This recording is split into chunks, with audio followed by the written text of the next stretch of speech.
Smart city जो भारत सरकार का इनिशिएटिव है स्मार्ट शहर बनाने का, उसमें ये पहला है। तो क्यों ये पहला धुलेरा ही चूज किया गया है, क्यों ये शहर चूज किया गया, अभी आपको अगले कुछ मिनट में क्लियर होगा। बहुत ही प्लानिंग तरीके से, बहुत ही प्लान्ड वे में इस टेरिटरी को चूज किया गया, इस लोकेशन को चूज किया गया है। इसके पीछे बहुत बड़ी, बहुत लंबी प्लानिंग है, बहुत बड़ी प्लानिंग। कैसे है, अगर मैं एक छोटा सा एग्जांपल दूं, अगर मैं कहूं इंडिया में कौन सा ऐसा स्टेट है जो जीडीपी में इंडिया की सबसे ज्यादा कंट्रीब्यूशन करता है, सबसे बड़ा कंट्रीब्यूटर कौन है, कौन सा स्टेट है? गुजरात है जो सबसे बड़ा कंट्रीब्यूटर है। और गुजरात के अंदर कौन से वो शहर हैं जो कि सबसे ज्यादा कंट्रीब्यूट करते हैं?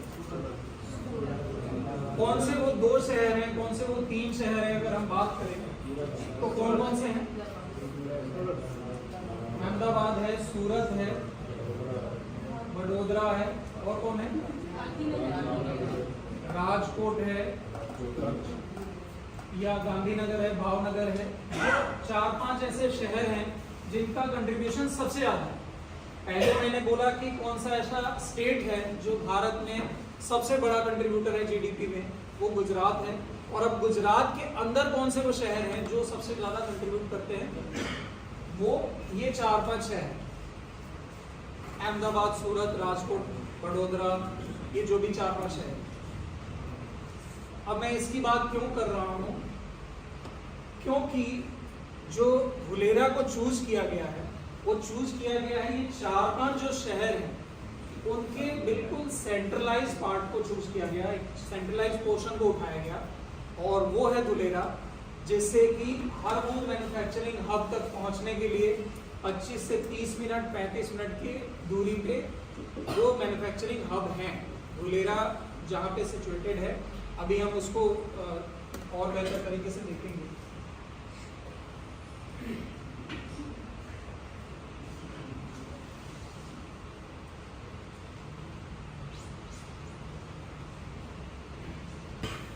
ये सबको विजिबल है, इसमें जो शहर के नाम लिखे हुए हैं, अहमदाबाद, राजकोट, ये दिख रहे हैं सबको?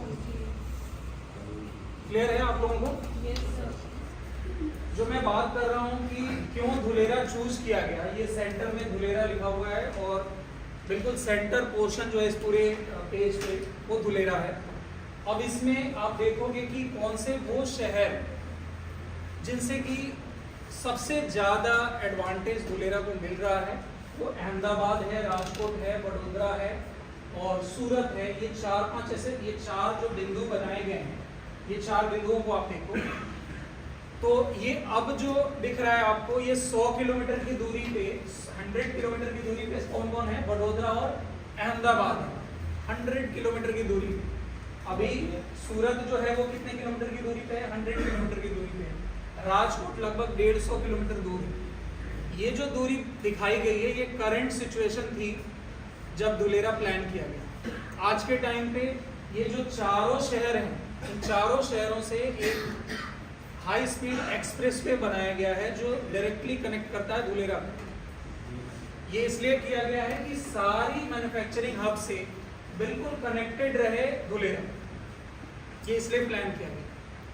और अभी उसमें से एक एक्सप्रेसवे बन के रेडी है जो अहमदाबाद और धुलेरा के बीच में बन गया है, ऑलमोस्ट बन के रेडी है। और अप्रोक्सीमेटली जो मैं एक्सपेक्ट करता हूँ, जो मैं अक्टूबर के टाइम गया था जब धुलेरा, तो लगभग हमने 8-10 किलोमीटर उस पर गाड़ी चलाई भी थी उस एक्सप्रेसवे पे, बट कहीं पे पैच कनेक्टेड नहीं थे। वो अगले 2-3 महीने 4 महीने के अंदर मुझे लगता है ये फंक्शनल होगा, जिस स्पीड से काम हो रहा है उसको। तो आज अहमदाबाद और धुलेरा के बीच में जो 1 घंटा लगता होगा लगभग, अगर आज हम जो पुराने रास्ते से जाते हैं, तो आने वाले जब वो एक्सप्रेसवे रेडी हो जाएगा तो 25 से 30 मिनट, 35 मिनट की दूरी है उस एक्सप्रेसवे के जरिए। ये चारों मैन्युफैक्चरिंग हब का सेंटर पॉइंट है। इसके अलावा एक और बहुत इम्पोर्टेंट इसकी जो लोकेशन का एडवांटेज है, तो जो प्लान किया गया है, वो क्यों प्लान किया गया है किसी भी लोकेशन पे सबसे इम्पोर्टेंट क्या है? किसी भी लोकेशन पे कनेक्टिविटी सबसे इम्पोर्टेंट है। अगर मैं रियल एस्टेट में अगर बिल्कुल रियल एस्टेट का ऑक्सीजन बोलूं तो वो क्या है? कनेक्टिविटी के बगैर बड़ी अच्छी प्लानिंग फेल हो गई है। हमारे आंखों के सामने है दिल्ली एनसीआर में कई ऐसे शहर, कई ऐसी लोकेशन को डेवलप करने की प्लानिंग बहुत अच्छी थी, बहुत बड़े स्तर पे प्लान किया गया, बट आज हम देखते हैं कि उसके बाद जो शहर आए वो कहीं ना कहीं उनको बीट कर दिया। ये क्यों हुआ? क्योंकि पुअर कनेक्टिविटी की वजह से। कनेक्टिविटी का बहुत बड़ा रोल। फरीदाबाद सबसे पहले डेवलप होना शुरू हुआ, गुड़गांव के पहले, बट फिर गुड़गांव ने उसको बीट किया। गाजियाबाद नोएडा के पहले डेवलप होना शुरू हुआ, बट आज नोएडा में जो इंफ्रास्ट्रक्चर है वो गाजियाबाद में नहीं आ पाया। ये क्यों हुआ? कनेक्टिविटी की कंडीशन खराब होने की वजह से। जब नोएडा बना, दिल्ली से कनेक्ट करने के लिए बड़े बड़े एक्सप्रेसवे पहले प्लान कर लिए गए, नोएडा के लिए, दिल्ली के लिए। लेकिन जब गाजियाबाद बसा था तो मुझे याद है 2012-13 के टाइम पे कम से कम 1 से 1.5 घंटा लगता था NH24 जब बिल्कुल पतला हुआ करता था, तो वो जाम में हर दिन फंसना ही फंसना। तो बाद में जो मेरठ एक्सप्रेसवे बन गया वो एक बहुत बड़ा लाइफलाइन हो गई। अदरवाइज पुअर कनेक्टिविटी की वजह से गाजियाबाद को वो नहीं मिल पाया जो वो डिजर्व करता था, जितना पहले प्लान किया गया था। गाजियाबाद नोएडा से बहुत पहले, बिल्डर्स नोएडा से बहुत पहले आ गए, सारा इंफ्रास्ट्रक्चर बहुत पहले प्लान कर लिया। उसके बावजूद आज नोएडा जैसी पहचान नहीं है। आज नोएडा जैसा जो फर्स्ट अप्रोच है कंपनीज का वो गाजियाबाद को नहीं मिला। वो इस वजह से है क्योंकि कनेक्टिविटी नहीं प्लान हो पाई, कनेक्टिविटी नहीं इम्प्लीमेंट हो पाई तरीके से। तो कनेक्टिविटी का बहुत बड़ा रोल। और जो अभी हम धुलेरा की बात कर रहे हैं, इसमें सबसे ज़्यादा जो प्लान किया गया है वो कनेक्टिविटी के लिए ही प्लान किया गया। सबसे बड़ी प्लानिंग जो है वो कनेक्टिविटी की। अभी जो हम स्क्रीन पे देख रहे हैं वो दिल्ली मुंबई इंडस्ट्रियल कॉरिडोर जो है, मुझे नहीं लगता आप में से कोई ऐसा होगा जो नहीं सुना हो। कोई ऐसा है जो नहीं सुना था? दिल्ली मुंबई इंडस्ट्रियल कॉरिडोर लगभग सबने सुना है। दिल्ली एनसीआर में जो काम कर रहे हैं वो जरूर सुने होंगे। दिल्ली के से निकल करके मुंबई तक को कनेक्ट करती हुई एक भारत की एक पूरा एक ये वो कॉरिडोर्स हैं जो भारत को पूरा कनेक्ट कर रहे हैं। और ये अगेन ये इतना बड़ा प्रोजेक्ट है जो आपको आने वाले 10 साल, 15 साल, 20 साल में समझ में आएगा कि इसका कितना बड़ा इम्प्लीमेंट होने के बाद कितना बड़ा इम्पैक्ट नज़र आया है ग्राउंड पे या प्रोडक्शन पे या ओवरऑल जीडीपी पे। वो आने वाले 10-15 साल, 20 साल में समझ में आएगा। तो ये वो कॉरिडोर्स हैं जिससे कि पूरे भारत के कोस्टल एरियाज को कनेक्ट किया जा रहा है। और नॉर्थ इंडिया में जो प्रोडक्शन नहीं हो पा रहा था उस हिसाब से उसको एम्पावर करने के लिए है। ओवरऑल पूरे देश को एक दूसरे से कनेक्ट करने के लिए है। ट्रांसपोर्टेशन बहुत ज़्यादा इजी हो जाना है। जो माल अगर मुंबई के किसी बंदरगाह से निकल करके और दिल्ली तक आने में जिस माल को 36 घंटे लगते हैं, 24 घंटे लगते हैं, 28 घंटे लगते हैं, उस माल को आने वाले समय में 12 घंटे के अंदर वो दिल्ली पहुंचेगा। तो आपको क्या लगता है इससे फर्क पड़ना है नहीं पड़ना? अगर जो माल 25 घंटे 30 घंटे के जब बजाय अगर 12 घंटे में पहुंचता है तो ये बहुत बड़ा ड्रास्टिक चेंज हुआ है और यहीं से सारी इकोनॉमी बदल जाती है। ये फैक्ट है। और जो होने जा रहा है यहाँ पे दिल्ली मुंबई इंडस्ट्रियल कॉरिडोर के जरिए, ये हम क्यों बात करें दिल्ली मुंबई इंडस्ट्रियल कॉरिडोर की? क्योंकि वो अहमदाबाद और धुलेरा से होके गुजर रहा है। कि हम बार बार इसलिए बात करें दिल्ली मुंबई इंडस्ट्रियल कॉरिडोर। तो DMIC पहला जो इम्पोर्टेंट कॉरिडोर है, राष्ट्रीय राजधानी को जोड़ रहा है। दो ऐसे शहर दिल्ली और मुंबई, ये बताने की जरूरत नहीं है। मुंबई जो है वो आर्थिक राजधानी के रूप में जानी जाती है अपने आप में। तो मुंबई से और दिल्ली अपने आप में राजधानी है ही, पॉलिटिकल कैपिटल है, इंडिया का कैपिटल है। दो इम्पोर्टेंट सिटीज को जोड़ने वाला कॉरिडोर, जो इस सारे कॉरिडोर में कितने 6 कॉरिडोर बन रहे हैं, ये आप लोग देख रहे हैं 6 कॉरिडोर बन रहे हैं। इसमें सबसे इम्पोर्टेंट कॉरिडोर है दिल्ली मुंबई इंडस्ट्रियल कॉरिडोर। और जो धुलेरा शहर है वो दिल्ली मुंबई इंडस्ट्रियल कॉरिडोर से होके गुजर रहा है, आई मीन धुलेरा से होके गुजर रहा है दिल्ली मुंबई इंडस्ट्रियल कॉरिडोर। तो ये अपने आप में एक बहुत बड़ा एडवांटेज है, बहुत बड़ा एडवांटेज है जो हम बात कर रहे हैं DMIC की। ये गुजरात का हिस्सा है जिसमें अहमदाबाद धुलेरा से होकर के एक कॉरिडोर गुजर रहा है। तो कनेक्टिविटी जो कि बहुत बड़ा रोल प्ले करती है कनेक्टिविटी, उसमें एक बड़ा मेजर ऑलरेडी इम्प्लीमेंट हो चुका है। ये दिल्ली मुंबई इंडस्ट्रियल कॉरिडोर का काम ऑलमोस्ट कंप्लीशन पे आ रहा है। अब ये आने वाले कुछ टाइम के अंदर, कुछ महीनों के अंदर आप देखोगे Delhi Mumbai industrial corridor fully operational हो चुका है। अभी पार्शियल ऑपरेशंस हैं बट फुल्ली ऑपरेशनल हो जाएगा आने वाले कुछ दिनों, जिसमें कि धुलेरा जो हमारा धुलेरा है वो बहुत ही स्ट्रेटेजिकली लोकेटेड है इस पूरे दिल्ली मुंबई इंडस्ट्रियल कॉरिडोर के बीच में। तो पहला connectivity Delhi Mumbai industrial corridor है और उसमें धुलेरा को एक बड़ा कनेक्टिविटी मिल रहा है इसके जरिए। दूसरी कनेक्टिविटी के रूप में अगर मैं बात करूं, धुलेरा में स्पेशल अपना धुलेरा इंटरनेशनल एयरपोर्ट बन रहा है। धुलेरा इंटरनेशनल एयरपोर्ट का काम भी 2024 में कंप्लीशन करने की टारगेट के साथ बन रहा है। जो लोग ग्रुप में होंगे, हमने रेगुलर अपडेट भी डालते रहते हैं धुलेरा इंटरनेशनल एयरपोर्ट के बारे में भी। तो आपने देखा होगा बहुत जोर शोर से काम हो रहा है धुलेरा इंटरनेशनल एयरपोर्ट पे। अभी लेटेस्ट जो हमने पिक्स वीडियोस डाली थी उसमें अगर आप लोगों ने ध्यान दिया होगा, बहुत तेजी से काम हो रहा है। तो बाई एयर कनेक्टिविटी भी ऑलरेडी स्पेशली धुलेरा के लिए प्लान हो चुकी है, प्लान क्या इम्प्लीमेंट हो चुकी है और वो 2024 में फंक्शनल करने की प्लानिंग है। इसके अलावा एक और बहुत बड़ा मेजर पार्ट है धुलेरा का, जो कि है जो सी से कनेक्टिविटी है। उसमें किसी भी शहर की प्रोडक्शन यूनिट में गुजरात क्यों इतना बड़ा एडवांटेज ले रहा है, उसमें ज्योग्राफिकली भी बहुत बड़ा बेनिफिट है। ज्योग्राफिकली कैसे बेनिफिट है? क्योंकि उसका एक बड़ा हिस्सा समुद्र से लोकेटेड है, समुद्र से उसकी बाउंड्री है। और उसमें जैसे सूरत है वैसे ही जो हमारा धुलेरा है, धुलेरा का पॉइंट लगभग ये है जो पूरा सी से कनेक्टेड है। अगर आप गूगल करोगे, गूगल मैप पे जाओगे तो गूगल मैप पे आपको बड़े क्लियर नजर आता है कि धुलेरा का एक बड़ा हिस्सा जो है, लास्ट छोर जो है वो सीधा सी से पूरा कनेक्टेड, और एक एंशिएंट पोर्ट भी रहा है। तो यहाँ पे एक बहुत बड़ा पोर्ट भी, मतलब सी कनेक्टिविटी भी प्लान्ड है ऑलरेडी।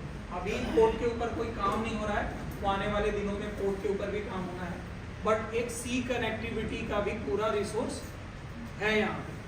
तो बाय रोड कनेक्टिविटी, सी से कनेक्टिविटी, बाय एयर कनेक्टिविटी, ये वो शहर है जो कि सारे मीन्स ऑफ ट्रांसपोर्टेशन जो है वो फुलफिल करता है।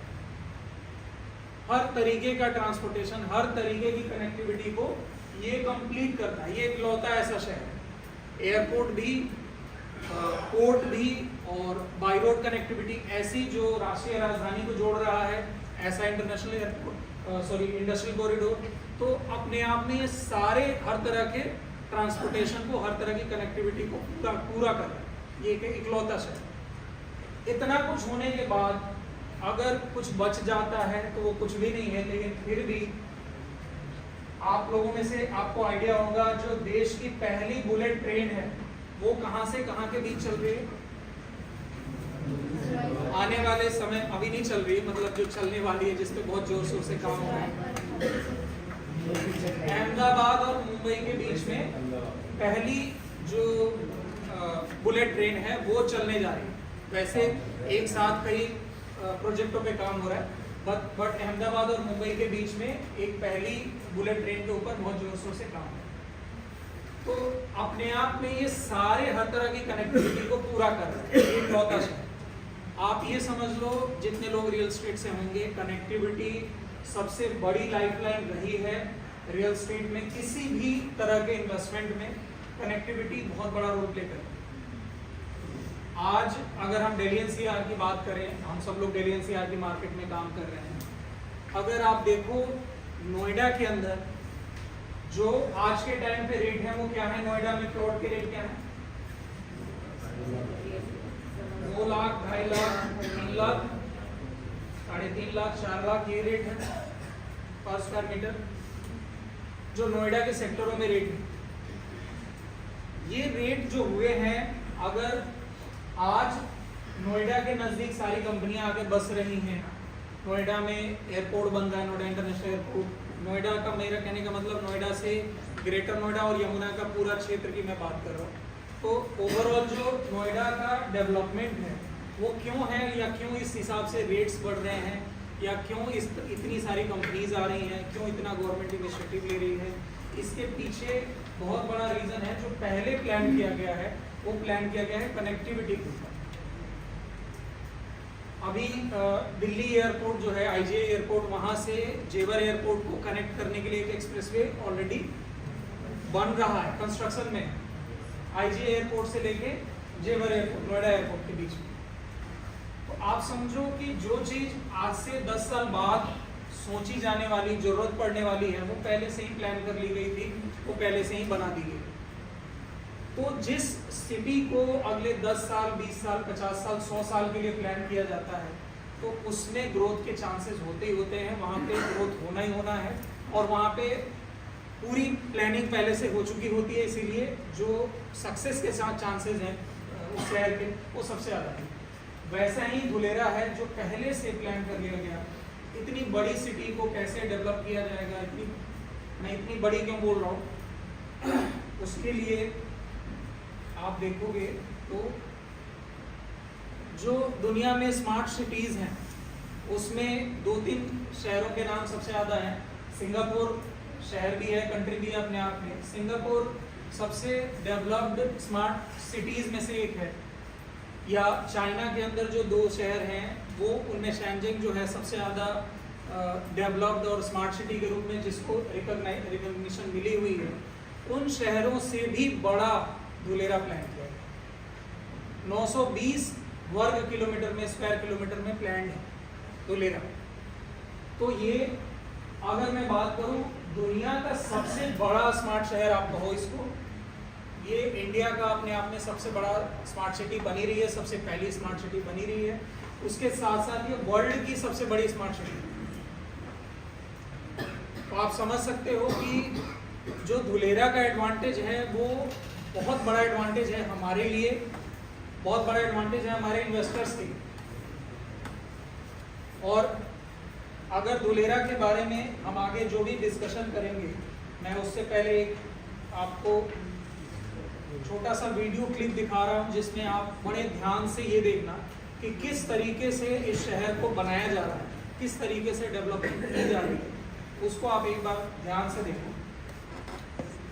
बिल्कुल पेशेंटली आप लोग इसको देखना, जिसमें कि आपको पूरा आइडिया लगेगा कि किस तरीके से ये शहर बन रहा है।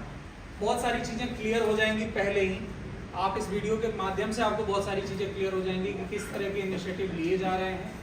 हालांकि ये वीडियो जो शूट हुआ है, ये वीडियो जो बना हुआ है, ये आज से 12 महीने 11 महीने पहले का बना हुआ है। तो लास्ट 1 साल में बहुत सारी डेवलपमेंट और हो गई हैं, लेकिन फिर भी आपको ओवरऑल सिटी का आइडिया लगेगा कि किस तरीके से डेवलपमेंट हो रही है।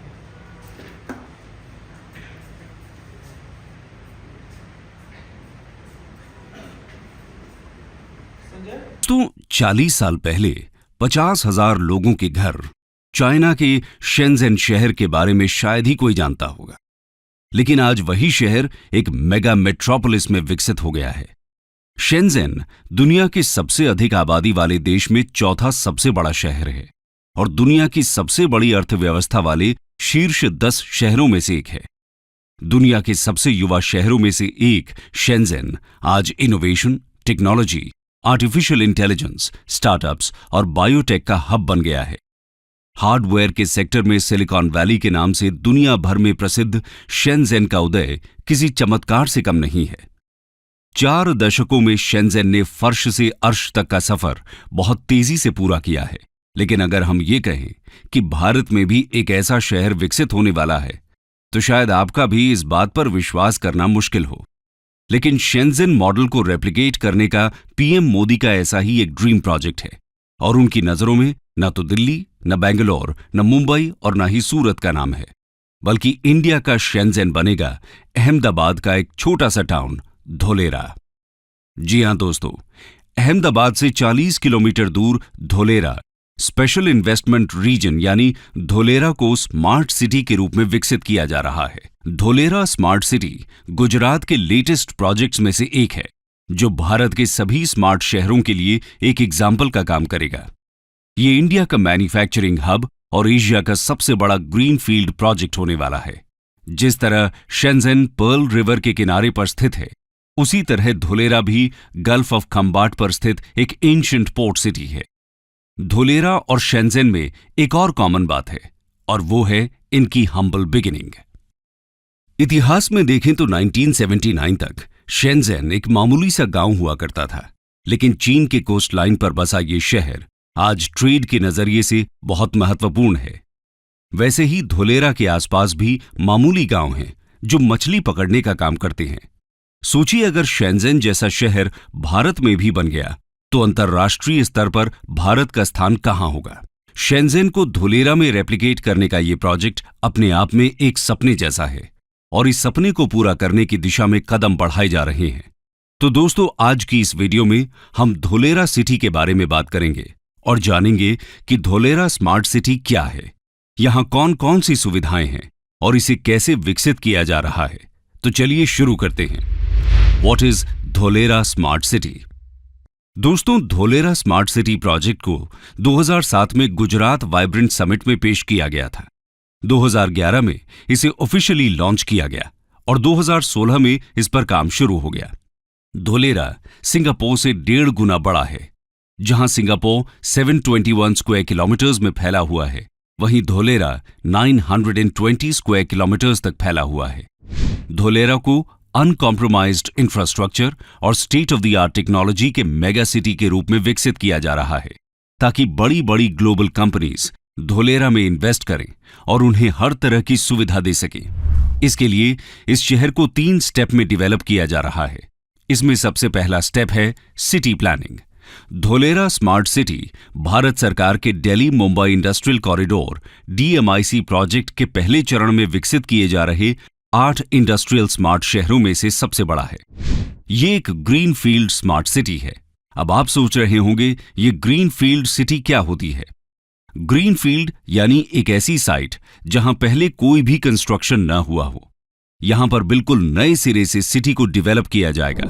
वहीं ब्राउन फील्ड सिटी प्रोजेक्ट वो होता है जहां पहले से कंस्ट्रक्शन हो रखा हो और उसे अपग्रेड और मॉडिफाई किए जाने का प्लान हो। बता दें कि DMIC भारत का सबसे बड़ा प्रोजेक्ट है और ये $90 बिलियन की लागत से बन रहा है। इस कॉरिडोर के जरिए नॉर्दर्न इंडिया को वेस्टर्न इंडिया से कनेक्ट किया जाएगा। इस सिटी को डेवलप करने का दूसरा स्टेप है इसे मैन्युफैक्चरिंग हब और फाइनेंशियल पावर हाउस बनाना। इस कॉन्टेक्स्ट में union minister of commerce Piyush Goyal ने यहां तक कहा है कि Dholera will become world's biggest and best manufacturing hub zone. ऐसा उन्होंने इसलिए कहा क्योंकि ease of doing business policy के तहत धोलेरा में इंडस्ट्री को सेटअप करना इंडिया में किसी भी दूसरे शहर के मुकाबले आसान होने वाला है। इसके अलावा धोलेरा का अपना स्पेशल एडमिनिस्ट्रेटिव और बिजनेस टावर होगा, जिसका नाम ABCD होगा, यानी administrative and business centre for Dholera. ये एक ऐसी बिल्डिंग होगी जिससे पूरे शहर को कंट्रोल किया जाएगा। इसी बिल्डिंग से सभी बिजनेस एक्टिविटीज को अप्रूवल मिलेगा। इसके अलावा पूरे शहर को ICT एंड SCADA जैसे सेंसर और अलार्म से कनेक्ट किया जाएगा। कहीं आग लग जाती है, कहीं भूकंप आता है या कहीं किसी भी प्रकार की दुर्घटना होती है तो इंफॉर्मेशन तुरंत ABCD में पहुंच जाएगी। धोलेरा स्मार्ट सिटी से गुजरात सरकार 2 से 3 सालों के भीतर 30,000 तक जॉब्स क्रिएट करने की प्लानिंग कर रही है। सिटी के ज्यादातर infrastructures plug and play concept पर बेस्ड होने वाले हैं, यानी इंडिया के बाकी शहरों में अगर किसी कंपनी को कुछ मैन्युफैक्चरिंग करनी है तो सबसे पहले वो लैंड खरीदेगी, फिर उस लैंड को रिसोर्सेज के हिसाब से डेवलप करेगी और आखिर में जब सब कुछ सेटअप हो जाएगा तब जाकर मैन्युफैक्चरिंग स्टार्ट हो सकेगी, जो कि एक बहुत ही लंबा प्रोसेस है। लेकिन धोलेरा में ऐसा नहीं होने वाला। वहां सब कुछ पहले से ही तैयार मिलेगा, यानी सब कुछ पहले ही रेडी है। बस आपको एरिया परचेस करना है और प्रोडक्शन शुरू। यही है धोलेरा का plug and play business model. ये इन्वेस्टर्स के लिए एक बहुत बड़ी अपॉर्चुनिटी है। इस अपॉर्चुनिटी को ग्रैब करने वाली शुरुआती कुछ कंपनीज में नाम है टाटा और एयरबस का, जो धुलेरा में 20,000 करोड़ का defence aircraft C-295 manufacturing plant setup करने वाले हैं। ये पहली बार है कि कोई इंडियन कंपनी इंडिया में ही डिफेंस एयरक्राफ्ट मैन्युफैक्चर करेगी। इसके साथ ही जहां इंडिया सेमीकंडक्टर के लिए यूएस, चाइना और ताइवान के ऊपर ओवर डिपेंडेंट है, उस ओवर डिपेंडेंसी को धुलेरा खत्म करेगा, क्योंकि गुजरात सरकार धुलेरा में सेमीकंडक्टर हब बनाने वाली है। इसके लिए गुजरात सरकार सेमीकंडक्टर मैन्युफैक्चरिंग कंपनी को इंसेंटिव ऑफर कर रही है। इसके साथ ही शहर में 4,400 मेगावाट कैपेसिटी का सोलर पार्क बनाया जा रहा है, जो इस ग्रीन फील्ड शहर में इंडस्ट्रीज एंड रेजिडेंसेस को बिजली देगा। यह भारत का सबसे बड़ा सोलर पार्क होगा। अब आता है इसका तीसरा स्टेप, जो है सिटी इंफ्रास्ट्रक्चर में एडवांस्ड टेक्नोलॉजी का इंटीग्रेशन। इस पूरी सिटी को एक फ्री वाईफाई से कनेक्ट किया जाएगा। हर जगह सीसीटीवी कैमरास इंस्टॉल किए जाएंगे। ट्रैफिक और रोड मैनेजमेंट को आईसीटी नेटवर्क से कनेक्ट किया जाएगा। धुलेरा का फ्यूचरिस्टिक मैनेजमेंट सिस्टम दुबई के न्यूरल नेटवर्क मॉडल पर आधारित होगा। दुबई में 15,000 कैमरास, सेंसर्स, मेजरमेंट डिवाइसेस का नेटवर्क इंस्टॉल किया गया है। ये न्यूरल नेटवर्क सॉफ्टवेयर से आ रही फुटेज, एक्सीडेंट और ट्रैफिक को आइडेंटिफाई कर सकता है। यानी अगर किसी तरह का कोई एक्सीडेंट होता है तो तुरंत ही वहां लगे सेंसर्स कंट्रोल रूम को अलर्ट कर देंगे और फिर कंट्रोल रूम लोकल अथॉरिटी को एक्शन लेने के लिए ऑर्डर कर देती है, जिसके बाद immediately emergency services accident site पर पहुंच जाती हैं। धुलेरा में भी इसी तरह की सिस्टम्स काम करेंगे। इसके अलावा शहर की सेफ्टी और कानून व्यवस्था को बनाए रखने के लिए धुलेरा का अपना एक कटिंग एज ट्रैकिंग सिस्टम भी होगा। जैसे चाइना अपने क्रिमिनल सिस्टम स्काईनेट का इस्तेमाल करती है। आज पूरे चाइना में 200 मिलियन कैमरास लगे हुए हैं। बीजिंग तो पूरी तरह ही इन्हीं कैमरास के अंडर है। इनमें से कुछ में तो एआई टेक्नोलॉजी भी लगी हुई है। ये इंसान का चेहरा रीड करके उसकी पूरी डिटेल खोल देता है। स्पेशल रिकग्निशन की इस टेक्निक से बड़े बड़े क्रिमिनल्स को पकड़ा जाता है। ऐसा ही कुछ धुलेरा में भी होने जा रहा है। ये तो बात हुई धुलेरा की सिक्योरिटी सिस्टम, बिजनेस और सुविधाओं की। आइए अब बात करते हैं वहां की गवर्नेंस की। दोस्तों, बाकी चीजों की तरह ही यहां की गवर्नेंस भी पूरी तरह से स्मार्ट होगी, यानी पूरे तरीके से डिजिटल होगी। बेसिकली धुलेरा में रह रहे लोगों के लिए एक ई गवर्नेंस ऐप होगा, जो कि एक सिंगल स्टेप सर्विस प्लेटफॉर्म की तरह काम करेगा। धुलेरा के local administration, transport, health care, education, urban planning, city asset management से जुड़ी हुई सारी जानकारी इस ऐप पर मौजूद रहेगी। सिटीजन्स के सभी ग्रीवेंसेस के रिड्रेसल का मैकेनिज्म भी इसी ऐप में मौजूद रहेगा। इसके साथ ही portable water lines, waste water collection ducts, storm water drains, power distribution और आईसीटी नेटवर्क सब अंडरग्राउंड पाइपलाइन के थ्रू डिस्ट्रीब्यूट होगा। अब दोस्तों, आपके मन में सवाल आ रहा होगा कि धुलेरा के बारे में इतनी सारी बातें क्यों हो रही हैं और इसमें इतना ज्यादा इन्वेस्टमेंट क्यों किया जा रहा है। तो इसका सबसे बड़ा कारण है इसकी कनेक्टिविटी। दोस्तों, धुलेरा ट्रांसपोर्टेशन के सभी मोड से अच्छी तरह कनेक्टेड है। यह तो हमने आपको पहले ही बता दिया कि यह गल्फ ऑफ कंबाट के किनारे स्थित है, जिसकी वजह से यहां पर समुद्री जल परिवहन की सुविधा है। वहीं अगर बात की जाए हवाई रास्ते की, तो यहां इंटरनेशनल एयरपोर्ट भी बन रहा है, जहां से पैसेंजर लेन और कार्गो प्लेन दोनों उड़ पाएंगे। ये दोनों रास्ते पूरी दुनिया से धुलेरा को कनेक्ट करेंगे, यानी कि दुनिया में आप किसी भी कोने में हैं तो आप सीधा धुलेरा आ जा सकते हैं। रेल कनेक्टिविटी भी आपको यहां मिल जाएगी। धुलेरा में रेलवे स्टेशन बनने से अहमदाबाद से सिर्फ 45 मिनट में धुलेरा पहुंच जाएंगे। दोस्तों, रोड कनेक्टिविटी की बात करें तो डीएमआईसी प्रोजेक्ट के तहत बनने वाला कॉरिडोर धुलेरा को टच करते हुए निकल रहा है। इस तरह Dholera next level smart city होगी। ये तो बात हुई धुलेरा के बारे में। आइए अब जानते हैं इतने सालों में धुलेरा सिटी कितनी डेवलप हो पाई है। The current status. दोस्तों, वैसे तो किसी भी ग्रीन फील्ड स्मार्ट सिटी को डेवलप करने के लिए 30 साल की प्लानिंग चाहिए होती है। धुलेरा को डेवलप करने का प्लान भी 3 फेजेस में डिवाइडेड है। धुलेरा को डेवलप करने का काम 2016 में ही शुरू हुआ था। इसका पहला फेज 2020 तक पूरा होना था, लेकिन कोविड के कारण यह संभव नहीं हो पाया।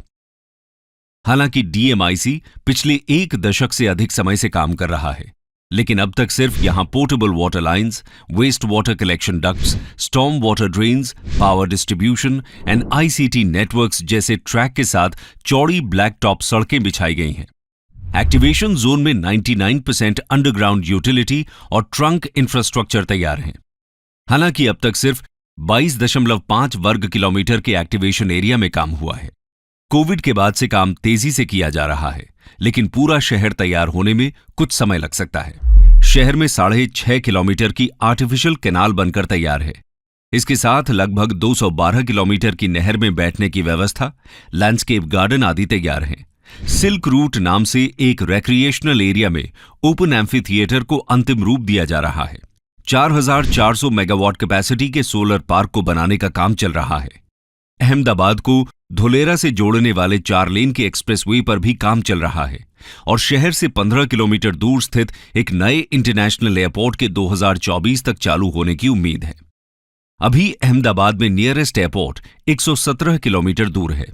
बता दें कि कार्गो की आवाजाही के लिए Bhimnath Dholera rail track line को बनाने पर भी बातचीत चल रही है। फिलहाल निकटतम रेलवे स्टेशन भावनगर में है, जो लगभग 60 किलोमीटर दूर है। धुलेरा को डेवलप करने के लिए जहां गुजरात सरकार ने DSIR यानी the department of scientific and industrial research को लैंड दिया है, तो वहीं केंद्र सरकार ने national industrial corridor development corporation के जरिए प्रोजेक्ट में 3,000 करोड़ रुपए कैश इक्विटी का इन्वेस्ट किया है। DICDL यानी Dholera industrial city development limited अब धुलेरा में बड़ी एंकर फर्मों जैसे टाटा से लेकर वेदांता फॉक्सकॉन कंपनियों का इंतजार कर रहा है। अभी तक धुलेरा में टाटा पावर और रेन्यू जैसी बड़ी कंपनियों ने ही इन्वेस्ट किया है। इसके अलावा कुछ कंपनियों जैसे फिल्म बनाने वाली कंपनी चिरीपाल ग्रुप का रिक्वेस्ट प्रोसेस में है। गुजरात सरकार द्वारा धुलेरा में सेमीकंडक्टर इकोसिस्टम स्थापित करने के लिए वेदांता फॉक्सकॉन के साथ बातचीत चल रही है। कंक्लूजन। तो दोस्तों, ये है अपना धुलेरा स्मार्ट सिटी, जो आने वाले समय में शेंजेन जैसे दुनिया के बेस्ट स्मार्ट सिटीज को टक्कर देगा। गुजरात जिस तरह तरक्की कर रहा है, उससे लगता है कि धुलेरा और भी तेज रफ्तार से डेवलप होगा। वो दिन दूर नहीं जब धुलेरा दुनिया का सबसे बड़ा और बेहतरीन मैन्युफैक्चरिंग इन्वेस्टमेंट जोन बन जाएगा और शेंजेन की तरह ही हार्डवेयर कैपिटल ऑफ वर्ल्ड कहलाएगा। शहर कैसा बन रहा है, क्या डेवलपमेंट हो रही है, या डिफरेंट कैसे है, बाकी जो डेवलपमेंट हो रही है, देश भर में डेवलपमेंट हो रही है, बट फिर भी उससे ये डिफरेंट कैसे है वो क्लियर हुआ है। कुछ थोड़ा बहुत क्लैरिटी हुई है। अच्छा, अभी जो हमने अभी तक समझा है, जो अभी तक हमने डिस्कस किया है, या वीडियो में जो अभी तक हमने सुना है, इसमें अभी तक आपके मन में जो क्वेश्चन है, कोई ऐसी बात आई है वो अभी डिस्कस करना चाहता है? कोई किसी के पास है ऐसा कोई क्वेश्चन अभी तक जो हमने समझा? बताओ कुछ भी, कोई भी अभी तक जो हमने कनेक्टिविटी समझी है, या वीडियो में जो सिटी कैसी बन रही है, वो जो डेवलपमेंट अभी हमने देखी है। जी, साइट देखने के लिए तो जाना पड़ेगा अहमदाबाद, उतरना पड़ता है अभी रेलवे स्टेशन या एयरपोर्ट, और वहाँ से सारी विजिट होती है। तो अभी जो भी वहाँ पे जो प्रोजेक्ट चल रहा है, मैं अभी उस पर आऊँगा कि जो पर्टिकुलर अभी हमारे पास है वहाँ पे जो प्रोडक्ट है, उसको हम किस तरीके से मार्केट कर रहे हैं। विजिट के लिए सेम वही सिस्टम है। अगर हमारे जो बायर हैं जो विजिट करना चाहते हैं, वो धुलेरा पहुंचने के लिए अहमदाबाद आएंगे। अहमदाबाद से उनको हमारे एग्जीक्यूटिव पिक करते हैं रेलवे स्टेशन से या एयरपोर्ट से, और उनको वहां से गाड़ी से ले जा करके पूरा विजिट कराते हैं। और अगर हमारे क्लाइंट में से कोई अगर स्टे करना चाहता है तो उनको स्टे करने की भी व्यवस्था है, और अगले दिन फिर उनको एयरपोर्ट या रेलवे स्टेशन ड्रॉप किया जाता है। तो ये अभी हमारे पास सुविधा है क्लाइंट के पॉइंट ऑफ व्यू से, अगर कोई क्लाइंट विजिट करना चाहता है।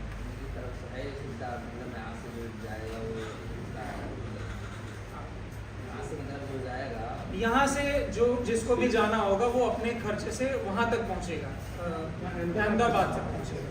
अहमदाबाद से उसको सारी गाड़ी पिक करके पूरा धुलेरा सिटी विजिट कराएगी। सारा कुछ विजिट कराने के बाद अगर रात को उनको स्टे किया करना हो तो वो भी कराएगी। ये है अभी फैसिलिटी। तो अभी तक जो हमने सिटी को समझा है, अभी तक हमने जो कनेक्टिविटी को समझा है, अगर किसी के पास और कोई क्वेश्चन हो आप लोग डिस्कस करना। अभी तक जो हमने समझा है। सर आप कितनी बार जा चुके हैं?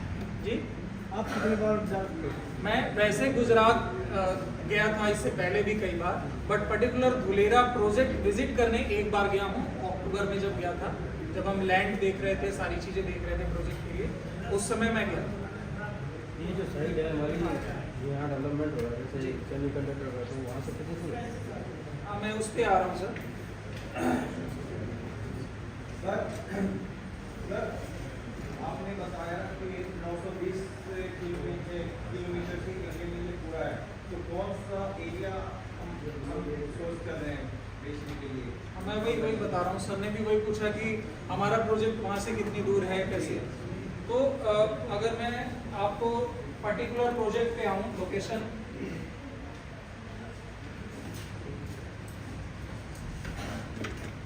20 से 30% एरिया पे जो रेजिडेंशियल की डेवलपमेंट करेगी गवर्नमेंट, वो आने वाले हो सकता है साल भर, 2 साल, 4 साल में नजर आए। अभी जो गवर्नमेंट लैंड दे रही है वो इंडस्ट्रीज को दे रही है, कॉरपोरेट्स को दे रही है, जो इस मास्टर प्लान के अंदर है। तो अगर मैं बात करूं मोटा मोटी, अगर ये मास्टर प्लान है वहाँ का जो अभी दिख रहा है आपको एग्जैक्टली, तो मास्टर प्लान को भी अलग अलग फेजेस में डेवलप किया जा रहा है।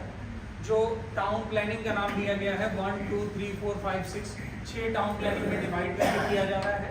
और जो हमारा प्रोजेक्ट जो है वो अहमदाबाद से जो कनेक्टिविटी बन रही है, अहमदाबाद से धुलेरा की, उस हाईवे के ऊपर जो एक्सप्रेसवे बन के आ रहा है, उस एक्सप्रेसवे के ऊपर हमारा बिल्कुल, अगर बाउंड्री की बात करूं, जो मास्टर प्लान की बाउंड्री है, वहां से 2.5 से 3 किलोमीटर के डिस्टेंस में हमारा जो पर्टिकुलर हमारी प्रोजेक्ट की लैंड जो है वो इसकी बाउंड्री से 2.5-3 किलोमीटर के डिस्टेंस पे पड़ती है। और एयरपोर्ट जो है वो धुलेरा के मास्टर प्लान से लगभग आप समझो 8 से 10 किलोमीटर की दूरी पे धुलेरा का इंटरनेशनल एयरपोर्ट जो बन रहा है वो यहाँ पे है। और हमारी साइड से अप्रोक्सीमेटली 8 से 10 किलोमीटर की दूरी पे international airport, Dholera international airport. तो मास्टर प्लान, अगर मास्टर प्लान में बात करूं, जो सबसे आप ऊपर की तरफ देख रहे हो वो अहमदाबाद से बिल्कुल एक्सप्रेसवे आ रही है। तो बिल्कुल एक्सप्रेसवे का जो एंड पॉइंट है, जो टच कर रहा है धुलेरा को, वहाँ उस पॉइंट से 2 से 3 किलोमीटर की दूरी पे हमारा पर्टिकुलर लैंड है। तो ये तो एक मोटा मोटी आपको समझने के लिए है। आप में से जितने भी लोग धुलेरा के ऊपर फोकस होके काम करना चाहते हैं वो लोग विजिट भी कर सकते हैं। विजिट करने के लिए आपको जब भी प्लान करना हो, आप लोग ग्रुप में कभी भी प्लान कर सकते हैं। और पूरी जब सिटी आप विजिट करोगे, अपना एक्सपीरियंस जब लोगे, आपको बहुत बेहतर आइडिया लगेगा किस तरीके की डेवलपमेंट हो रही है। जो अभी हम वीडियो देख रहे थे वो 1 साल पहले वीडियो बनी है। 1 साल के अंदर रिवर फ्रंट तैयार हो चुका है बन के, वहाँ पे बहुत सारी और इंडस्ट्रीज का इंफ्रास्ट्रक्चर बन के रेडी है। तो ओवरऑल मास्टर प्लान के अंदर बहुत सारी डेवलपमेंट हो रही है। वो जो देखने लायक, आपके क्लाइंट जाना चाहें वो अच्छा एक्सपीरियंस कर सकते हैं, आप जाओगे आप अच्छा एक्सपीरियंस कर सकते हैं। धुलेरा का मास्टर प्लान है ना जी धुलेरा मास्टर प्लान का जो सेंटर है, जी, वहाँ से अपना साइट जो हम बेच रहे हैं वो कितना दूर है? सेंटर से अगर मैं बात मेरा करूं, मास्टर प्लान है ना, वहाँ सेंटर होगा ना, वहाँ से अपना साइट कितना दूर है? अहमदाबाद से तो 2-2.5 किलोमीटर आपने जो आपने अहमदाबाद से नहीं, धुलेरा इंटरनेशनल एयरपोर्ट की बात करी मैंने। और जो ओवरऑल इसकी आउटर बाउंड्री, आउटर बाउंड्री से 2.5 किलोमीटर होता है। हाँ और आपका जो ये एयरपोर्ट है वहाँ से 8-10 किलोमीटर होता है। ओके। और समुद्र सेंटर से सर, सेंटर से 920 वर्ग किलोमीटर एग्जैक्ट। तो मैं मतलब अभी एग्जैक्ट मेरे को आइडिया नहीं, बिल्कुल सेंटर का जो विलेज है वहाँ से कितना दूर पड़ता है, सेंटर का जो पॉइंट है। हाँ जी, कितने बीघे में है सर वो पूरा लैंड जो हमें प्लॉट करना है इंडस्ट्रियल? और हमारे प्रोजेक्ट पे, मैं अभी प्रोजेक्ट पे आ रहा हूँ सर, पूरा बता रहा हूँ प्रोजेक्ट के बारे में। अभी मैं चाहता था कि सिटी से रिलेटेड और कोई क्वेश्चन है, अगर कुछ आपको जानना हो, जो डेवलपमेंट अभी आपने देखी जैसे डेवलपमेंट हो रही है कनेक्टिविटी से रिलेटेड। जो अपना साइड है जो बेचना है वहाँ से सेंटर तक आने में कितना सिटी ऐसा है जो दिख रही है हमारे हम उसके कितना नजदीक है कितना दिख रहा है। आप बताइए सर, कुछ पूछना है? जो हाईवे है, हाईवे से 2.5 किलोमीटर है कि बढ़ेगा कि आउटर बाउंड्री से? नहीं, मैं बाउंड्री से बात किया था, आउटर बाउंड्री से। मतलब जो मास्टर प्लान है धुलेरा का, जो मास्टर प्लान जहाँ से शुरू होता है, ये मास्टर प्लान जहाँ से शुरू होता है, इस मास्टर प्लान से 2.5-3 किलोमीटर की दूरी पे ये हाईवे से रतनपुर एक विलेज आता है, उस रतनपुर की विलेज की लैंड नहीं, हाईवे से कितनी दूर? हाईवे से कनेक्टेड है ना, हाईवे से कनेक्टेड, हाईवे की लैंड मास्टर प्लान से 2-3 किलोमीटर की दूरी। तो सर का ये जानना चाह रहे थे अभी कि इसके अंदर कौन कौन से प्रोजेक्ट चल रहे हैं। जी क्वेश्चन समझिए पहले, जो हम अपना बेच रहे हैं वहाँ से हम जो धुलेरा के सेंटर में आएंगे, इस बीच का जो डिस्टेंस है और कितने लोग इसको कहाँ पे किस डिस्टेंस तक बेच रहे हैं, ऐसा तो नहीं है कि हम धुलेरा से बिल्कुल लास्ट में है, सराउंडिंग में है। नहीं, मैं वही बता रहा बीच है वहाँ हूँ। इसके अंदर जो मैंने आपको कहा था अभी थोड़ी देर पहले कि गवर्नमेंट ने अभी मेजरली इंडस्ट्रीज को लैंड दी है। इसके अंदर कोई वैसी गवर्नमेंट की तरफ से कोई ऐसी लैंड रेजिडेंशियल के पॉइंट ऑफ व्यू से अलॉटमेंट नहीं हुई है, बट फिर भी जो इसके अंदर के गांव हैं उसमें एक आध प्रोजेक्ट 2-3 प्रोजेक्ट हैं जो चल रहे हैं, जो इसके अंदर 2-3 गांव ऐसे पड़ते हैं जिसके अंदर वो 2-3 प्रोजेक्ट चल रहे हैं धुलेरा के अंदर, वो मास्टर प्लान के अंदर। और बाकी जितने भी, अगर मैं 100 प्रोजेक्टों की बात करूं वो इसके बाउंड्री के बाहर ही। तो मेजर मतलब डेवलपमेंट जो है, अगर मैं बिल्डर्स की बात करूं या ओवरऑल जो अपॉर्चुनिटी की बात करूं, जो इन्वेस्टर के लिए भी अपॉर्चुनिटी है, क्योंकि अंदर की जो लैंड है वो बहुत महंगी, 25 से 30 हज़ार 40 हज़ार का रेट है जो मास्टर प्लान के अंदर, और बाहर जो अपॉर्चुनिटी है इन्वेस्टर के लिए वो अभी अच्छी है, मतलब इन्वेस्टेबल, इन्वेस्टमेंट के पॉइंट ऑफ व्यू से अच्छी अपॉर्चुनिटी है। हमारे पास जो अपॉर्चुनिटी है वो मास्टर प्लान में नहीं है, उसके बाहर है। नहीं, मास्टर प्लान की लैंड नहीं है हमारे पास। मास्टर प्लान के अंदर जो अभी डेवलपमेंट गवर्नमेंट ने दी है, लैंड अलॉट की है, वो सारी इंडस्ट्रीज को करी है, या जितने भी वहाँ पे मैन्युफैक्चरिंग हब आ रहे हैं, IT हब आ रहे हैं, उनको दी है। मास्टर प्लान का जो बाउंड्री है उससे अपनी साइड कितनी दूर है? 2.5 से 3 किलोमीटर। नहीं जो आपने बोला, और ये जो हमारा जो एयरपोर्ट है 8 से 10 किलोमीटर हाँ। है, वो मास्टर प्लान से भी 8 से 10 किलोमीटर है या उससे नियर है? मास्टर प्लान से भी लगभग 12-15 किलोमीटर पे एयरपोर्ट बन रहा है, जो मास्टर प्लान से बाहर है वो भी एयरपोर्ट भी मास्टर प्लान से। बहुत सारे इंफ्रास्ट्रक्चर जो है मास्टर प्लान से बाहर है, धुलेरा के अंदर की।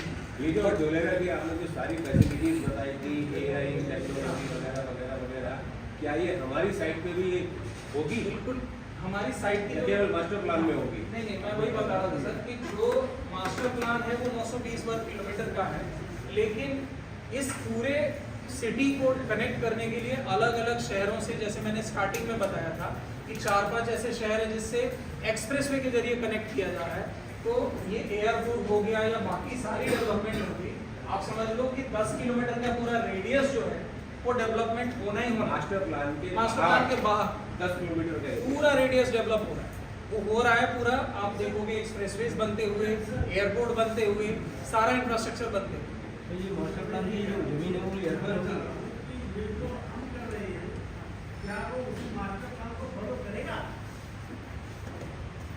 क्या सर, हम जो डेवलप कर रहे हैं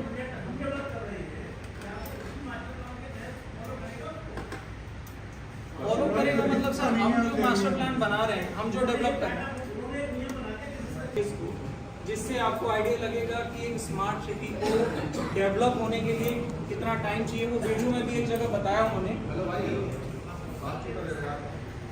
वीडियो में भी एक जगह बताया गया है कि लगभग 30 साल लगते हैं एक पूरे स्मार्ट सिटी को डेवलप होने के लिए। तो वो टाइमलाइन आपको यहाँ पे क्लियर होगी अगर आप ये टाइमलाइन देखोगे।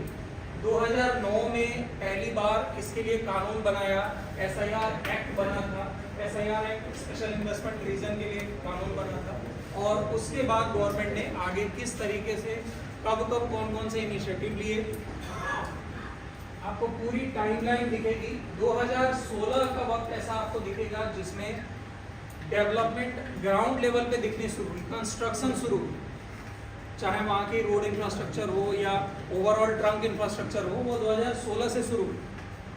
तो अगर मैं बात करूं जो ओवरऑल 30 साल का जो टाइम होता है एक पूरे शहर को डेवलप होने में, वो लगभग 2040 तक जाकर के पूरा का पूरा शहर जो है वो डेवलप होगा। मतलब अगर मैं बात करूं एक स्मार्ट सिटी को कंप्लीट होने में जो समय लगेगा, तो आज से अगर देखें तो 15 साल लगभग हैं जो इस पूरे शहर को चाहिए। लेकिन जो पीछे जो 15 साल बीते हैं और आगे जो 15 साल बीतेंगे उसमें बहुत फर्क है। कैसे फर्क है?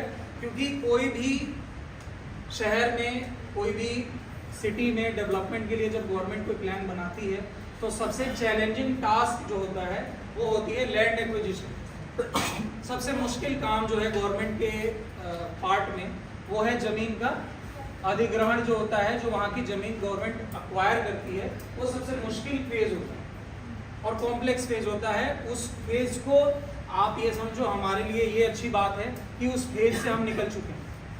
जो वहाँ की सरकार है वो ऑलरेडी उस फेज को, ये जो लास्ट बीते हुए 15 साल हैं इसमें जमीन एक्विजिशन हो चुका है।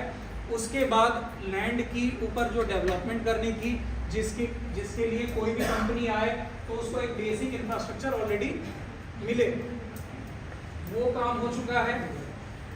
ये लास्ट 15 साल में जो हुए काम, बेसिक इंफ्रास्ट्रक्चर हो गया। इसी वजह से सारी कंपनीज वहाँ पे आ रही हैं।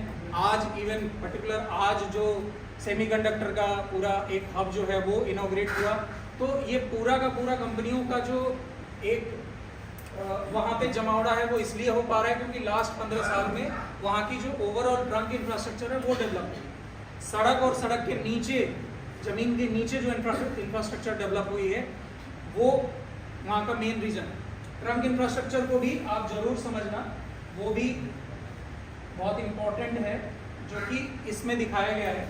हालांकि ये पीपीटीज आप लोग दोबारा से जरूर स्टडी करना, उसमें जमीन के नीचे क्या ट्रंक इंफ्रास्ट्रक्चर डेवलप हुआ है वो बहुत डिटेल में समझने वाली बात है, जो कि स्मार्ट सिटी का बहुत बड़ा फीचर है कि कितनी भी बाढ़ आ जाए, कितनी भी ऐसी सिचुएशन आ जाए, कभी भी वाटर लॉगिंग, बाढ़ जैसी सिचुएशन नहीं होगी। उसके लिए गैस पाइपलाइन से लेके वाटर, हर तरह का सीवरेज प्लांट से लेके आईसीटी, पावर, हर तरह का नेटवर्क जमीन के नीचे ऑलरेडी प्लान्ड हो चुका है। तो ये ट्रंक इंफ्रास्ट्रक्चर बहुत बड़ा इंपॉर्टेंट पार्ट है स्मार्ट सिटी के अंदर, वो ऑलरेडी हो गया। तो इसी वजह से कंपनीज आज आ भी रही हैं, काम शुरू भी कर रही हैं, क्योंकि ये काम हो चुका है। तो जो मैं बात कर रहा था, लास्ट 15 साल में जो डेवलपमेंट हुई है वो उसका कितना बड़ा इंपॉर्टेंट रोल है, और वो बिल्कुल ऐसा कुछ डेवलपमेंट होगी जो हर डेवलपमेंट हर 6 महीने पे आपको जमीन पे होती हुई दिखेगी। तो अब तक जो था वो जमीन के नीचे काम हुआ, या अगर आप ऐसा काम कहें जिसमें बड़ी बड़ी बिल्डिंग्स नजर नहीं आ रही है, अब वो काम होना है अगले 15 सालों में, जब ये पूरा शहर शेप लेगा। और ये वो बेस्ट टाइम है। हालांकि डेवलपमेंट और इन्वेस्टर्स का वहाँ आना वो लास्ट 5 साल 10 साल से चल रहा है। वहाँ पे डेवलपमेंट और वहाँ पे इन्वेस्टमेंट कर रहे हैं पिछले 5 साल 10 साल से। बट अब जो फेज है इन्वेस्टमेंट का, वो हम कह सकते हैं कि अब अगर दुनिया की सबसे पहली, इंडिया की सबसे पहली सेमीकंडक्टर की फैक्ट्री वहाँ लग रही है, जब इतनी बड़ी बड़ी इन्वेस्टमेंट जब वहाँ हो रही है, 10 लाख करोड़ की इन्वेस्टमेंट अब तक आ चुकी है। सारी इंडस्ट्रीज का अगर इन्वेस्टमेंट देखें, सारे बड़े नाम, अंबानी, अडानी, रिलायंस, सारे, तो अगर 10 लाख करोड़ की इन्वेस्टमेंट आज हो गई है, कंपनीज आज आ गई हैं, तो ये बेस्ट टाइम है कि अगले 15 साल को इन्वेस्ट करने का इन्वेस्टर के लिए, हमारे लिए ये बेस्ट टाइम है। आपको ये टाइम लाइन समझनी बड़ी जरूरी है कि 15 साल बीत चुके हैं और नेक्स्ट 15 साल वो सिर्फ एक तरह से इनकैश करने वाले 15 साल, हमारे लिए भी और इन्वेस्टर के लिए भी, हमारे इन्वेस्टर के लिए। तो ये सारी टाइमलाइन को भी आप समझना। अब मैं समझने के लिए इस पूरे स्मार्ट सिटी में जिस तरह की इंडस्ट्रीज को अगर बारीकी से समझे, कौन कौन सी मैन्युफैक्चरिंग हब आ रही है, वो पीपीटीज के अंदर है, वो शेयर कर देंगे। अब मैं एक छोटा सा ओवरव्यू प्रोजेक्ट पे आता हूँ।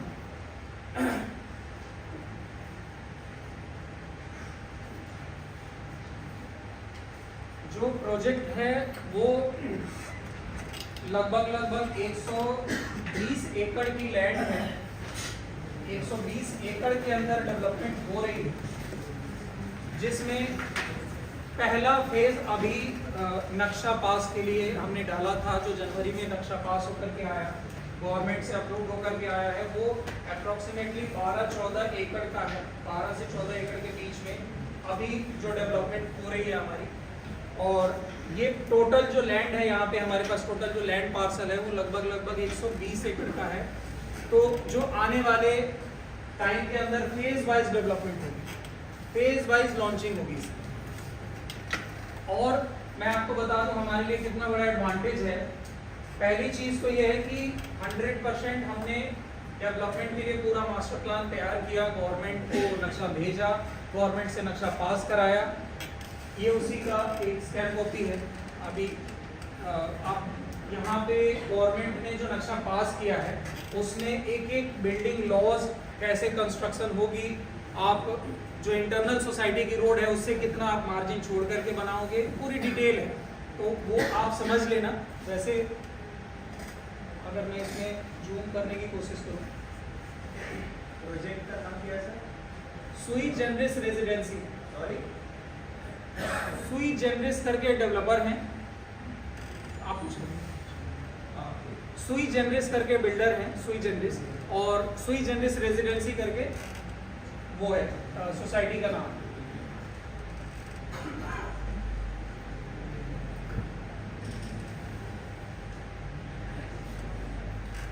मतलब ये थोड़ा विजिबल नहीं होगा मुझे लगता है, बट मैं आपको मोटा मोटी बता रहा हूँ कि इन्होंने पूरी FSI की कैलकुलेशन करके पास करके दिया हुआ है कि कितना कंस्ट्रक्शन आप करेंगे, पूरा रेशियो डिवाइड करके दिया हुआ है। ये वहाँ का एड्रेस है पूरा, और किस तरीके से एक एक चीज़ को मतलब ध्यान में रखते हुए पूरा नक्शा पास हुआ है, बहुत डिटेल में। सोसाइटी के इंटरनल रोड से भी जो मकान होंगे वो कितनी दूरी पे बनेंगे, उस मकान के अंदर कितना जगह छोड़ना है, फर्स्ट फ्लोर कैसा बनेगा, सेकंड फ्लोर कैसा बनेगा, हर फ्लोर का FSI के अकॉर्डिंग पूरी कैलकुलेशन करके दी। तो पूरे प्रोजेक्ट में 11 से 12 एकड़ के अंदर, 12 से 14 एकड़ के अंदर हमने अभी फेज 1 लॉन्च किया है, जिसका एक पहला जो गवर्नमेंट की तरफ से जो हमारे को बिल्डिंग बायलॉज भी मैं आपको शेयर कर दूंगा। ये बिल्डिंग बायलॉज भी है, क्लब हाउस का भी बिल्डिंग बायलॉज है जी। इसमें कमर्शियल भी है?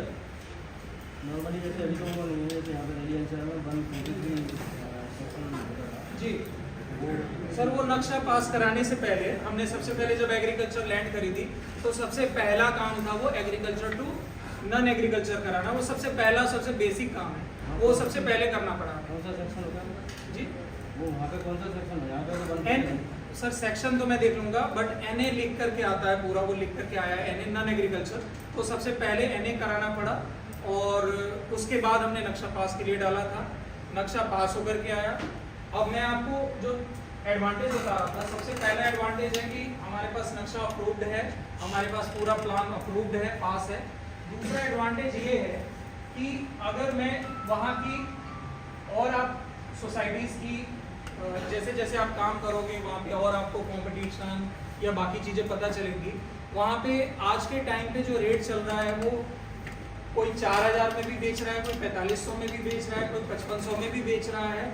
और वहाँ पे जब आप उनसे बात करोगे तो वो NA जो कराए हैं, नॉन एग्रीकल्चर जो कराए हैं, उसी को वो सारा अप्रूवल मानते हैं, सारी अप्रूवल उसी को बोलते हैं।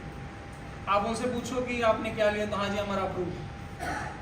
ये स्क्वायर यार्ड में या मीटर में होगा? 4000 5000 जो आप बता रहे हैं स्क्वायर यार्ड की बात कर रहा हूँ, स्क्वायर यार्ड की। मैं अभी जो बात कर रहा था स्क्वायर यार्ड की बात कर रहा हूँ। 4500, 5000, 5500, 6000 इस रेंज में कई सारे डेवलपर बेच रहे हैं प्रोजेक्ट वहाँ पे, बट वो NA करा के बेच रहे हैं। हमने गवर्नमेंट अप्रूव्ड नक्शा कराया है। उसके बाद कई लोगों के गवर्नमेंट अप्रूव्ड भी हैं, वो भी 7000, 7500 के रेंज में भी हैं। हमारा जो प्रोजेक्ट है वो 9000 पर स्क्वायर यार्ड के रेट पे आज के टाइम पे जो हमने पहली एक 100 प्लॉट्स का एक हमने पूरा एक क्लोज किया है, वो 10 तारीख को क्लोज किया इसी महीने। तो वो 9000 के रेट से हमने इस प्रोजेक्ट को आगे मार्केट किया, और 118 लोगों का आवेदन के जरिए इसमें पूरा प्रोसेस जो है इसका वो रजिस्ट्रेशन के जरिए है। 51,000 से रजिस्ट्रेशन होता है वेबसाइट पे, और उस रजिस्ट्रेशन में जितने लोगों के एप्लीकेशन एक्सेप्ट होते हैं उनको अलॉटमेंट करते हैं। तो इसका पूरा प्रोसेस जो है बिल्डर का वो डिफरेंट है जी। ये रेजिडेंशियल में भी कर रहे हैं या फिर कमर्शियल? अभी सिर्फ रेजिडेंशियल की बात कर रहा हूँ। कमर्शियल इसके नेक्स्ट फेज में आ रहा है, कमर्शियल प्लॉट आ रहे हैं, सीओ के प्लॉट आ रहे हैं, वो अभी नेक्स्ट फेज में आ रहे हैं। इसमें पीएलसी भी होगा या सब कुछ है सर। प्राइस लिस्ट में शेयर कर देता हूँ, ग्रुप में अभी शेयर हो जाएगा। तो उसमें पार्क फेसिंग की भी पीएलसी है, कॉर्नर प्लॉट की पीएलसी है, जो जनरल होती है वो है। इसमें कितने पार्क होंगे? बैंक लोन भी है? पार्क कितने होंगे इसमें? मैं दिखा, मैं वही बता रहा था कि इसमें एमिनिटीज जो मैंने लिखी थी, एमिनिटीज जो मैंने लिखी थी, आप उसको इसलिए मैं बताने जा रहा था कि यहाँ पे हम जिस रोड पे काम कर रहे हैं, इस रोड पे 15,000 रुपये पर गज का भी रेट है। हमारा 9,000 का रेट है, हमसे नीचे के भी रेट है, हमसे ऊपर के भी रेट है। आप समझना, जो एमिनिटीज का गेम है वो ये है। क्लब हाउस, बहुत सारे ऐसे लोग हैं जिन्होंने नक्शा अप्रूव करवाया है, बट क्लब हाउस नहीं है उनकी सोसाइटी में, क्लब हाउस नहीं। कमर्शियल कॉम्प्लेक्स के लिए हमने अलग से कमर्शियल कॉम्प्लेक्स दिया है, क्लब हाउस दिया है, और कई सारे चिल्ड्रन प्ले एरिया, पार्क। आप नक्शा को जब पूरा देखेंगे, मैं नक्शा भेज दूंगा सर, उसमें कई सारे पार्क हैं, उसमें आपको चौड़ी सड़कें हैं, 40-40, 35-35 फुट की सड़कें हैं, क्लब हाउस है। तो ओवरऑल जो लोडिंग है टाउनशिप की, इसकी वजह से जो वहाँ पे एवरेज प्राइस है, जो अभी अभी प्रोजेक्ट लॉन्च होते हैं उनके जो प्राइस है 7-7.5, उनसे हमारा थोड़ा ऊपर रेट है। और जो 6 महीने पहले, साल भर पहले जो प्रोजेक्ट लॉन्च हो चुके हैं, जिनमें डेवलपमेंट दिख रही है, उनका 15,000, 16,000, 17,000 का भी रेट वहाँ पे आज के टाइम पे। ये मैं आपको इसलिए ओवरव्यू दे रहा हूँ कि आप जब आप काम शुरू करोगे आज से कल से, तो आपको ये सारा आइडिया रहे, वहाँ की मार्केट का एक आइडिया रहे। आप विजिट करने जब जाओगे तब जाओगे, बट आज के डेट में आपको मैं आइडिया दे रहा हूँ कि वहाँ पे किस किस तरीके से कौन कौन काम कर रहे हैं, किस तरह से। पार्क बहुत सारे हैं सर, जैसे इस अभी इसमें जूम करके मैं एक जो ये वो नक्शा है जो गवर्नमेंट से पास होके आया था, वो नक्शा जो मार्केटिंग में हम यूज कर रहे हैं, जिसमें पार्क हमने अच्छे से हाईलाइट करके पूरा ग्रीन दिखाया है। अब इसमें पार्क प्रॉपर ग्रीन नहीं दिखाया है, बट क्योंकि पूरी तरह ऐसा होता है ना कि जमीन बेच दिया और ये पार्क वार्क कुछ नहीं देते, चलते बोलते हैं। इसीलिए सर नक्शा पास करके जो काम होता है उसमें बड़ी क्लैरिटी होती है।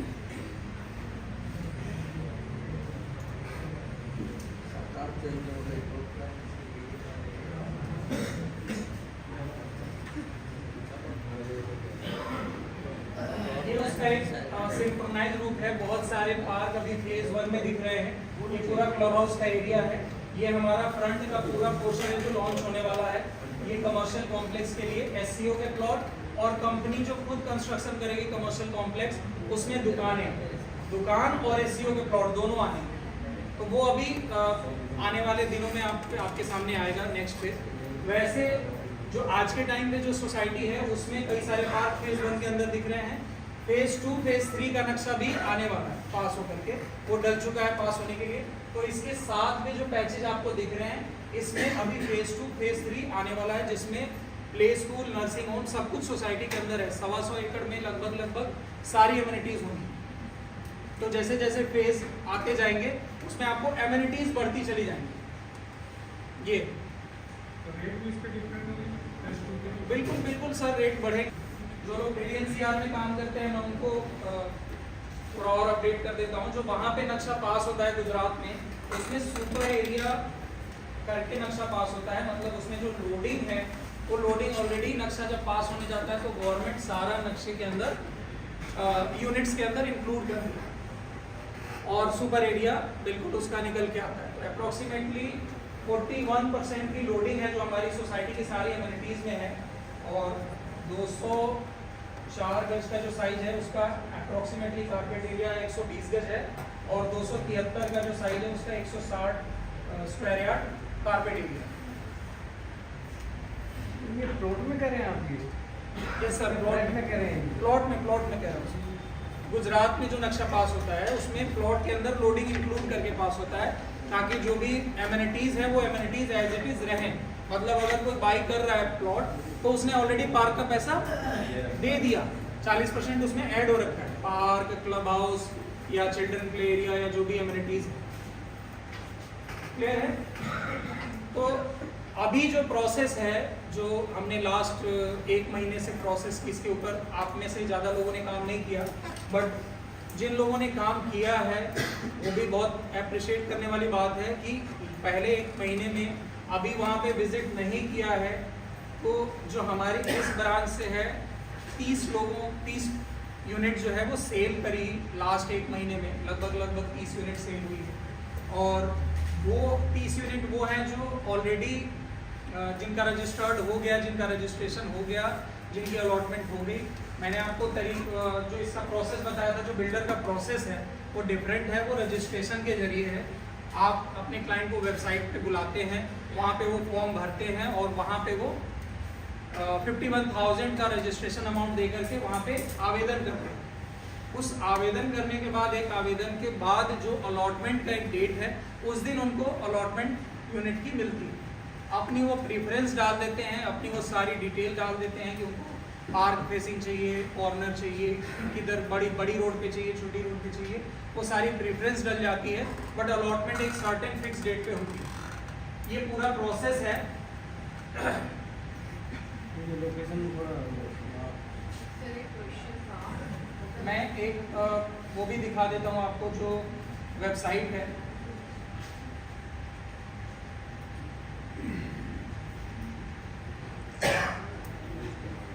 जो अभी अलॉटमेंट हुई है 10 तारीख को, उनकी अलॉटीज की लिस्ट भी साइट पे डली हुई है।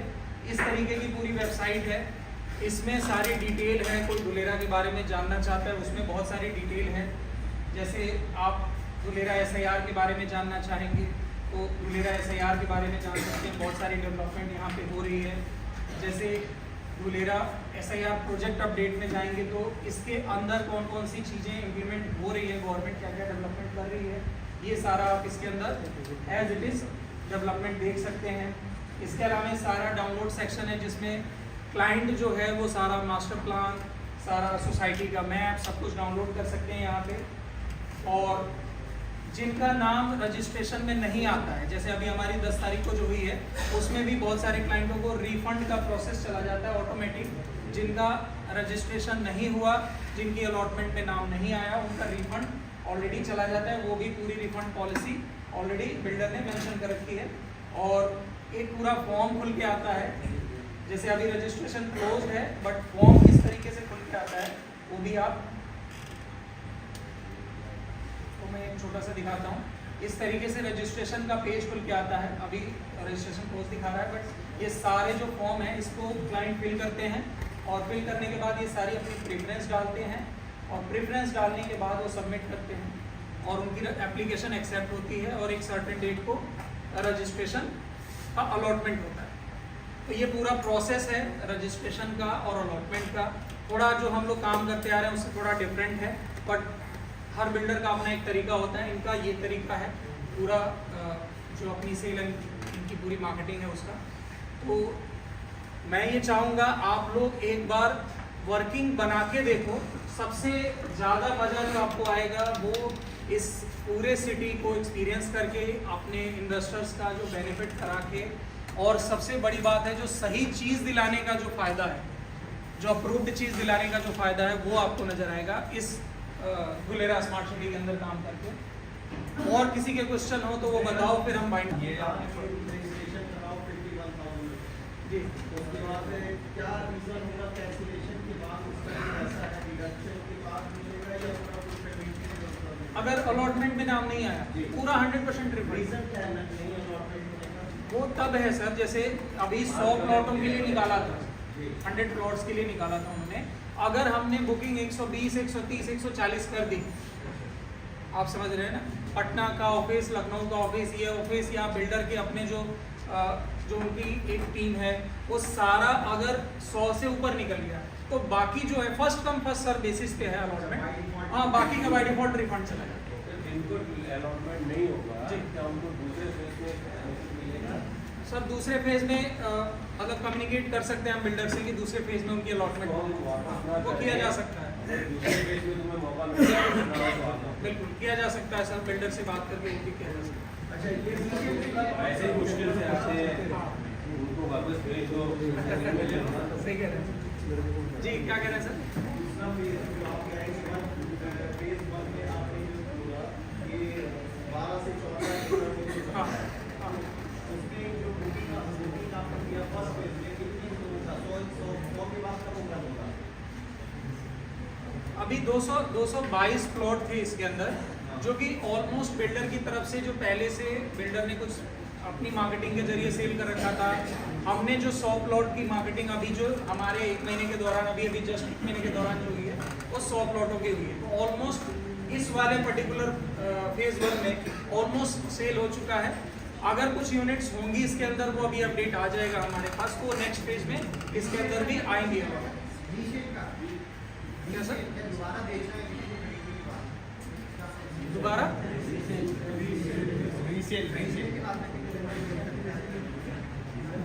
रीसेल तो क्लाइंट कभी भी कर सकता है। अगर अभी उसने खरीद लिया, पेमेंट कर दिया, रजिस्ट्री करा ली, वो कभी भी रीसेल कर सकता है, उसको कोई बाउंडेशन नहीं है। रजिस्ट्री कभी भी करा सकता है, आज पेमेंट करके कल रजिस्ट्री करा सकता है। ये इंस्टॉलमेंट पे भी है क्या? पेमेंट प्लान में खोल रहा हूँ सर, पेमेंट प्लान। लोन जो है रजिस्ट्री के बाद होता है कि पहले होता है?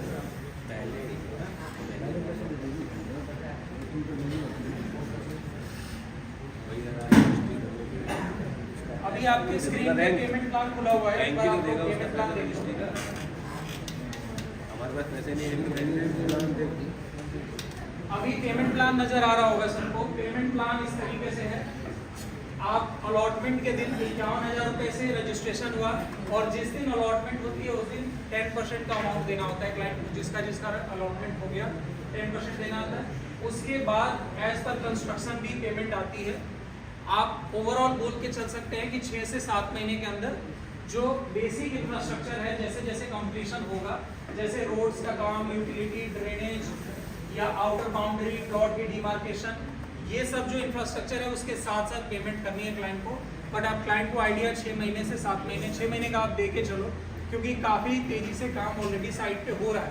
आउटर बाउंड्री का काम ऑलमोस्ट कंप्लीट हो गया है, अब रोड और ड्रेनेज का काम शुरू हो। मतलब कहने का ये है कि 6 से 7 महीने के अंदर पूरी पेमेंट देनी है। और अगर कोई क्लाइंट डाउन पेमेंट में देता है तो 3.5% का डिस्काउंट है कंपनी की तरफ से डाउन पेमेंट वाले क्लाइंट को। और रजिस्ट्री कराने के लिए भी 100% पेमेंट चाहिए होती है, कि जैसी 100% पेमेंट होती है उसके अगले दिन रजिस्ट्री करा सकते हैं। नाम बताते क्या रहेगा? वो 30 डेज के अंदर पूरी पेमेंट 3.5% डिस्काउंट है, बट 30 दिन के अंदर 100% पेमेंट है। जी सर। सर इस सोसाइटी में जो इसमें बताया गया था कि अपना कॉन्सेप्ट है जो वीडियो में आपने दिखाया था कि कोई एप्लीकेशन है जो धुलेरा की और तो गवर्नमेंट अपना जो वहाँ के लिए इंफ्रास्ट्रक्चर बना रही है, जो टेक्नोलॉजी ला रही है, उसका पार्ट है। तो ये सोसाइटी जो हमारे प्रोडक्ट है ये भी उसके अंदर है। जितने लोग वहाँ पे आसपास रह रहे हैं वो गवर्नमेंट के जितनी फैसिलिटीज है उसका लाभ उठाएंगे, ये तो फायदा है ही।